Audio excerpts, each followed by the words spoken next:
I can explain this. Son of a bitch did it.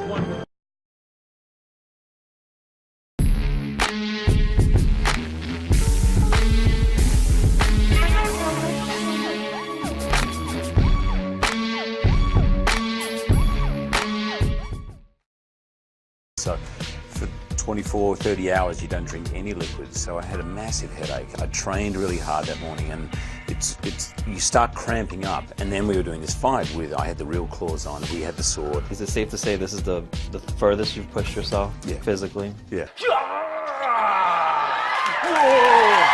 Every time he has to do one of these, the work involved, which people don't see, is how hard he works on just getting the body right for it. I mean, it's such strict diet and workout, and every time I turn around, he's on a treadmill or he's lifting a weight. Or Basically train for 3 hours a day and eat a lot of protein. A lot of food. And I actually got the diet from Dwayne "The Rock" Johnson, who's a mate of mine. And every day what I do is I eat for 8 hours and I fast for 16. So from about 10 in the morning till 6, for this I eat way too much and then nothing after that. We got to get to the gym, and there ain't no stopping us. But then again, what would Hugh Jackman do? It's 5:45. We're at the gym. Focus! Come on. Come on. Come on.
trainer, before we started the film, wanted to pack on about 10 pounds on and muscle up. You know, you got to be able to lift people over your head and throw them around and fight blood-sucking vampires. It's a tough thing when you work 14, 15-hour day and then you have to get up at 4:30 or 5 in the morning and go lift weights for 2 hours and then go to work all day. I cleared my schedule for almost 8 or 9 months and just worked primarily on getting ready for the role. 6 days a week he was in the gym, always up at 4 in the morning doing his weights. He had a trainer. He stuck to it religiously, and it always made me laugh because on Saturdays he was allowed to go and drink and eat as much as he wanted. He had the one day off during the week where he could do that. He was up at like 3 in the morning working out and eating cardboard, and it was pretty Cardboard? amazing. Not a great diet, no. Cardboard doesn't sound like it tastes too good. No, drywall is also awful. Yeah. But high in protein. So And no there we go. calories. Yeah, exactly. I'll just enjoy this glass of water. I'm stuffed.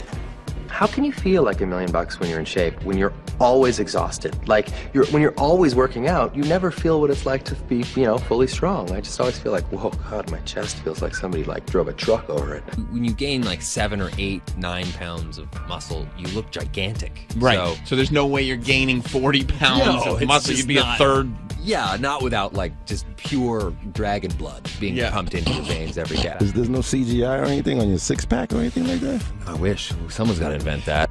Do you stay in shape then for anything? No. I think, or is it per... Yeah, if it's for the job. Like I just wrapped Deadpool, so I still got it. No, I worked out like crazy for that, but you know, once literally like 5 days, when there's 5 days left of shooting, I just stop everything.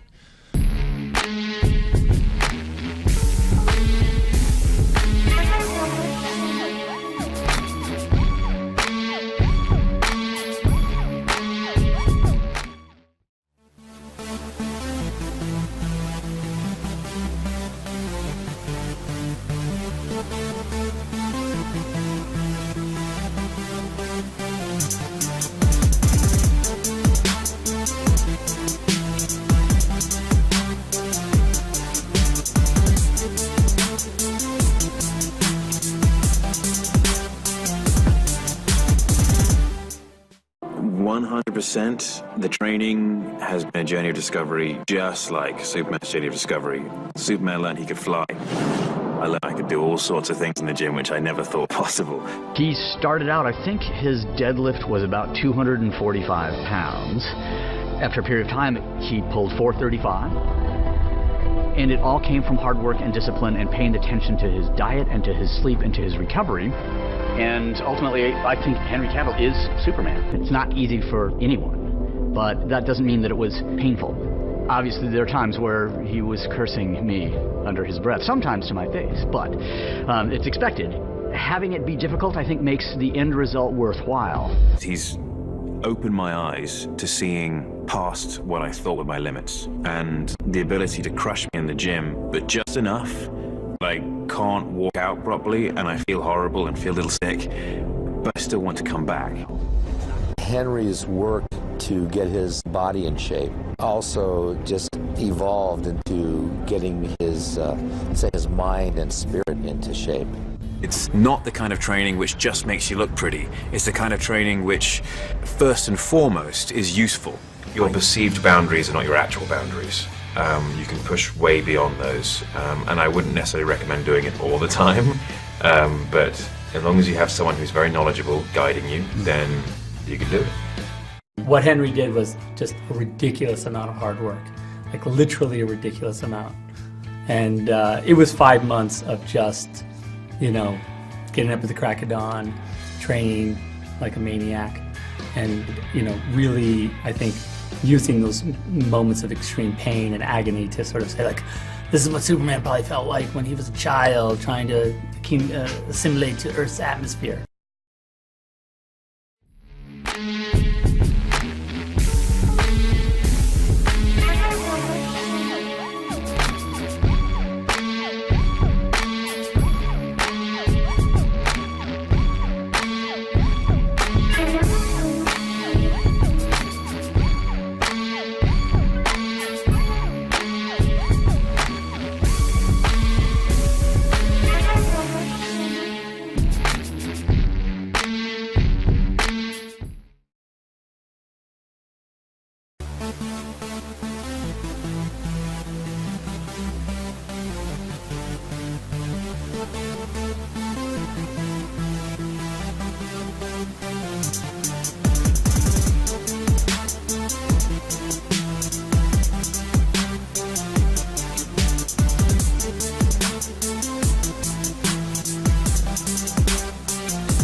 I work out twice a day, 6 days a week when I'm training for a shoot like today, or for True Blood or Magic Mike or any other project that I have. So it's a lot. If you want to put on empty weight, eat empty food. I always say I eat to build. So, I work out really hard in the gym, and I eat a lot of protein in order to provide me with the building blocks to maximize that training. So there's no sugar, no carbs, no alcohol. So you have to cut out a lot of that fun, delicious stuff that most people really like. I've spent the past 25 years, the past 2/3 of my life, searching out the best trainers on the planet, the best methods on the planet. I did this completely naturally, no steroids, no human growth hormones. I was not born genetically to put on muscle. I was cursed with long limbs. But somehow I found a way to do it. I got into powerlifting and got into the traditional Olympic lifts. My diet is very strict, but not strict in a way that it's not fun. I'm a carnivore. So I get to eat as much meat as I can pretty much put down. I'm not somebody that's against fat. I'm against sugar. I think sugar when you're training is the #1 killer. You gotta get rid of the sugar, get rid of the bread. I didn't have it easy, and I eliminated all of the excuses and just know that if I can do it, you can do it. Anything is possible.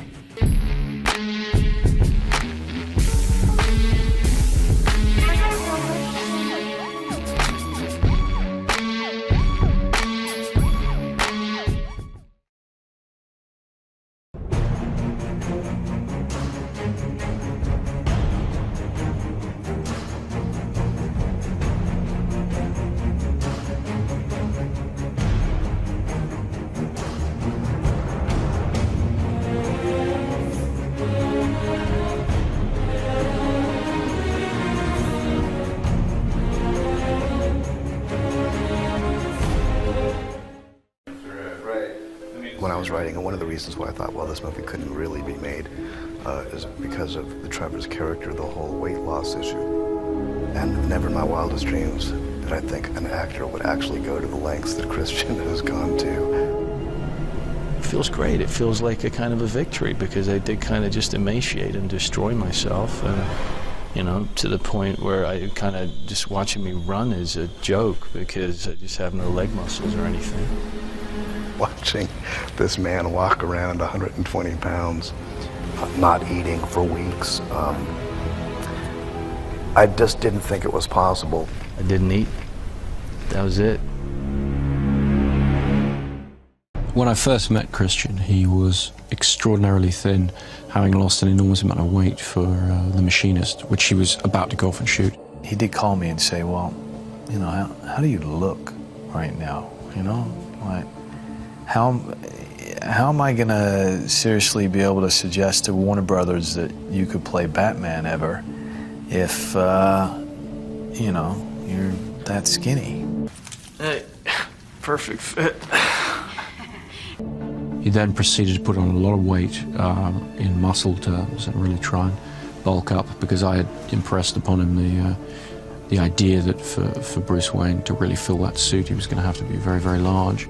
I was just stuffing my face all day long and lifting heavy weights and eating more, and eventually went up to like 220 pounds. I just listened to what he said about get as big as you possibly can, so that's what I did, but I was kind of like a bear. I wasn't really like a martial arts, guy all lean and ripped and everything like that. I could see the look on Chris's face, he looked at me and it was like, oh Christ, what has this guy done? It was a moment of panic where I realized, oh crap, I took Chris at his exact word about get as big as you can, but he didn't really think I was going to get that big.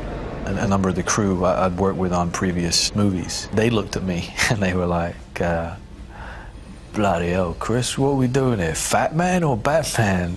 And so I realized, okay, that's not what he had meant. So I had to then try and lose a lot of weight.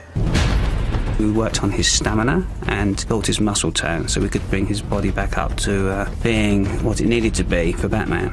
Christian showed extraordinary levels of self-discipline and dedication to the role to be able to do that. A lot of actors, when you start working with them, they'll say they're going to lose a bit of weight for the part or whatever, and the wardrobe people will kind of roll their eyes and go, yeah, sure, because they very often don't.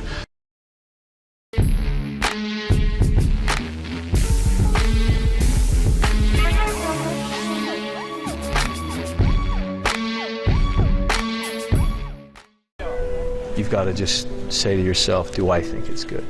Do I think I've done a good job on this? And that's it. And that I get my satisfaction from working on it right here, right now.